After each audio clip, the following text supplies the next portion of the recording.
Students, आज हम बात करेंगे इंट्रोड्यूसिंग प्रोपोर्शनल डिवीजन के ऊपर। मतलब अगर सिंपल प्रोपोर्शनल की बात की जाए तो मैं ये कहता हूँ कि अगर हमारे पास चार क्वांटिटीज़ हैं, ठीक है।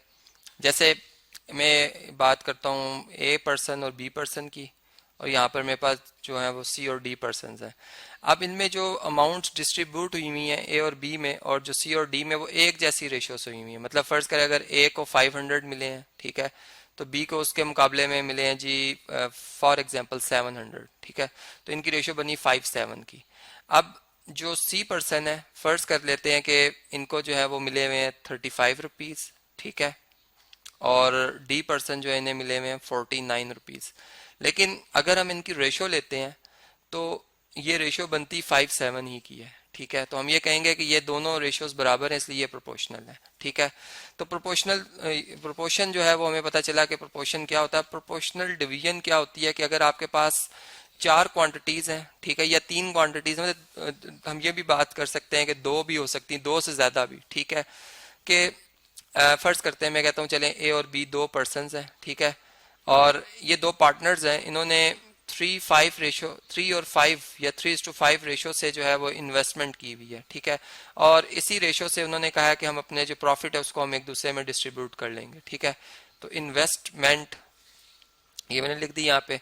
अब इन्वेस्टमेंट फर्ज कर लेते हैं कि ये है हमारे पास 48,000, ठीक है। या चलें इन्वेस्टमेंट जो भी है, हम ये बात करते हैं कि इनको जो प्रॉफिट हुआ है वो 48,000 का हुआ है, ठीक है। प्रॉफिट जो हुआ है वो 48,000 रुपीज का हुआ है। तो अब प्रोपोर्शनल डिवीजन के मुताबिक जो ए पार्टनर को उसका शेयर मिलेगा, प्रॉफिट शेयर, ठीक है, प्रॉफिट शेयर, वो कितना मिलेगा, वो बेसिकली हम यूं निकाल सकते हैं कि हम इनकी रेशो जो हमने ली है, ठीक है, मतलब एक स्टिक हो, ठीक है, और उसके आप पहले 8 बराबर हिस्से कर लें, ठीक है, यहाँ से यहाँ से यहाँ से, ठीक है, चार हो गए, मजीद दो दो पे डिवाइड कर लें। ये तो ये हमने जब 3 और 5 ऐड किया तो 8 बनता है। ये बेसिकली हमने पहले 8 बराबर हिस्से किए। अब उन 8 में से 5 लेगा बी पर्सन और 3 लेगा ए पर्सन, ठीक है। तो मैं इधर क्या कर लूंगा, इतने ये 3 को मैंने ग्रीन शेड कर दिया, ये किसके लिए है जी, ए पर्सन के लिए है। और जो मैं वाइट शेड कर रहा हूँ ये किस पर्सन के लिए, ये बी पर्सन के लिए है, ठीक है। तो अब अगर ये जो स्टिक है ये रिप्रेजेंट करी हो 48,000 को, तो हम ए का शेयर कैसे निकाल सकते हैं, 3/8, ठीक है, मतलब 8 का 3 हिस्सा जो ये ग्रीन हुआ है मल्टीप्लाई बाय 48,000। और अगर आप 8 को 48,000 से डिवाइड कर लें तो ये कितने बन जाते हैं जी, ये 6,000 बन जाते हैं, ठीक है। तो 6,000 को 3 से मल्टीप्लाई करें तो ये हमारे पास रुपीज आ जाते हैं कितने, 18,000, ठीक है। मतलब 18,000 का अगर कंपैरिजन 48,000 से किया जाए तो वो इतना है जितना 3 का कंपैरिजन 5 से है, ठीक है।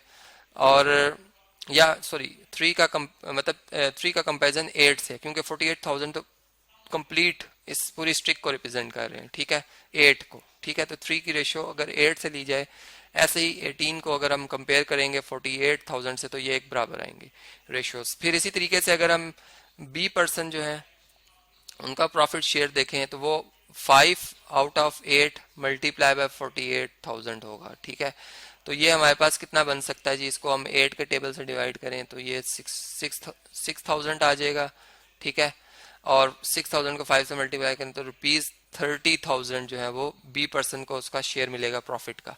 तो इस तरीके से हमने प्रोपोर्शनल डिवीजन देखी है, तो 2 पर्सन के लिए थी। अब अगर हम 3 पर्सन के हवाले से बात कर रहे हो या 4 के हवाले से बात करें, और फिर उसमें भी रेशियोज डिफरेंट होती हैं प्रैक्टिकल लाइफ के हवाले से, तो अब मैं कोई ऐसी एक एग्जांपल उठाता हूँ जिसमें हम ये कहते हैं कि ए बी और सी ये 3 पर्सन हैं, फिशरमैन हैं, ठीक है, कोई जो फिश का वर्क करते हैं, और इनमें जो इनकी रेशो है, ठीक है, जो कि इन्होंने अपने रखी हुई है कि हम इस रेशो से जो है वो अमाउंट को या फिशेस जो हम पकड़ लेंगे वो फिर आपस में इस रेशो से डिस्ट्रीब्यूट कर लेंगे। वो है 2/3 मतलब फ्रैक्शन फॉर्म में है 2/3, और बी की जो है 4/5 है, और सी के लिए जो है ये है 5/6, ठीक है।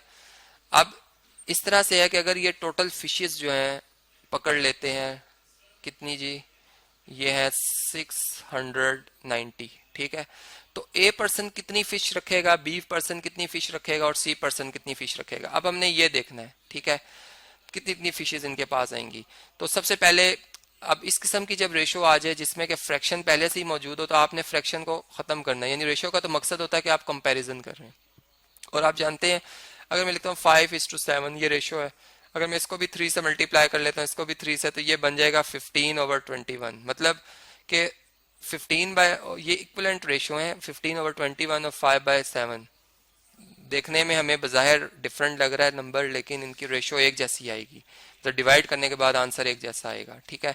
तो अब यहाँ पर हमने क्या करना है, ये तो इन तीनों फ्रैक्शंस के डिनोमिनेटर हैं, ठीक है, 3, 5, 6, इनका हम लेंगे एलसीएम 3, 5 और 6 का।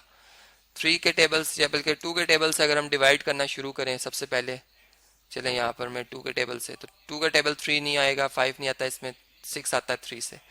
फिर 3 के टेबल से 3 भी कैंसिल, ये वाला भी 3 कैंसिल, और फिर 5 के टेबल से ये 1 1 1 होता, 5 1 टाइम 5 होता, तो ये 30 बनता। मतलब अगर मैं इन तीनों जो रेशो की ये हमारे पास टर्म्स आ रही हैं, ठीक है, अगर इनको मैं 30 से मल्टीप्लाई कर दूं, इसे भी इसे भी इसे भी, तो हमारी जो रेशो है वो अपनी मतलब जो है उसकी जो फ्रैक्शन ये बन गई है, ये फ्रैक्शन इन नंबर्स की खत्म हो जाएगी। तो मैं 2/3 को भी 30 से मल्टीप्लाई कर रहा हूँ। ये बात मैंने भी आपको बताया ना, हम रेशो को दोनों मतलब उसके एंटीसेंड और कॉन्सिक्वेंट को मल्टीप्लाई कर सकते हैं एक ही नंबर से। तो मैं यही कर रहा हूँ, मैं सारे टर्म्स को 30 से मल्टीप्लाई कर रहा हूँ, ठीक है। 4/5 को भी मैं 30 से मल्टीप्लाई कर रहा हूँ, जो कि एलसीएम है। मतलब 30 कोई ऐसा नंबर नहीं है, एलसीएम है, इस वजह से मैं मल्टीप्लाई करूँ। हम हर नंबर से अगर किसी और नंबर से मल्टीप्लाई करेंगे तो ये मुकम्मल फ्रैक्शन खत्म नहीं होगी, किसी एक टर्म की खत्म हो जाएगी, दूसरी की रह जाएगी, ठीक है। तो ये हम नहीं चाहते। यहाँ पर अगर आप देखें तो ये 5 आएगा, ठीक है, 6 5 टाइम होता है और ये 3 10 टाइम होता है 30।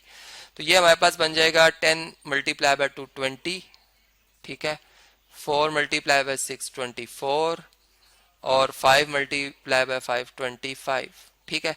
तो अब ये है बेसिकली रेशियो इनकी असल में। अब यही बात कि आप ये समझ लें कि ये स्टिक जो है ये टोटल फिशेस की तादाद को रिप्रेजेंट कर रही है 690, और इसके हमने कितने पीसेस करने हैं, 20 + 24 44 और 25 69 पीसेस करने हैं, ठीक है।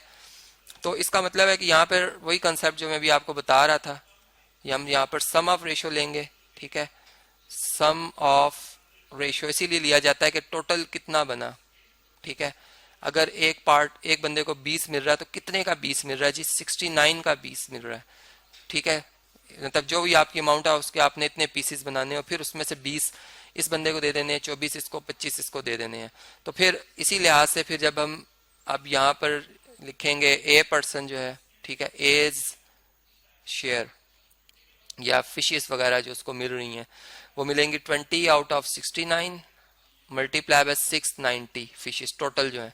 और यहाँ पे अगर हम इसे डिवाइड कर लें 69 1 टाइम 69 10 टाइम जो होता है वो 690 होता है, और 10 20 से मल्टीप्लाई होकर 200, तो 200 फिशेस जो है वो ए पर्सन को मिलेंगी, ठीक है। फिर इस तरह अगर हमने बी पर्सन के हवाले से बात करनी है तो वो मतलब 10, चूंकि ये हमें पता चल गया कि 69 और ये 690 इधर ही आएगा हमेशा, 10 मल्टीप्लाई हो जाएगा 24 से, तो 240 मिल जाएंगी बी पर्सन को, ठीक है, 240 फिशेज। और सी पर्सन को फिर हम यहीं से बता सकते हैं कि उनको कितनी मिल जाएंगी, 25 मल्टीप्लाई बाई 8, इसी तरह 10 आएगा, तो ये 250 फिशेज मिलेंगी। और अगर हम इन तीनों के पास जो फिशेज आई इनका सम करें तो ये 690 दोबारा बन जाते हैं। तो इस तरीके से आपने देख लिया कि जो हमारे पास जो मतलब जो प्रोपोर्शनल डिवीजन होती है वो क्या होती है और किस तरह उसको हम अपनी आम प्रैक्टिकल लाइफ में अप्लाई करके इस्तेमाल करके उससे फ़ायदा उठा सकते हैं।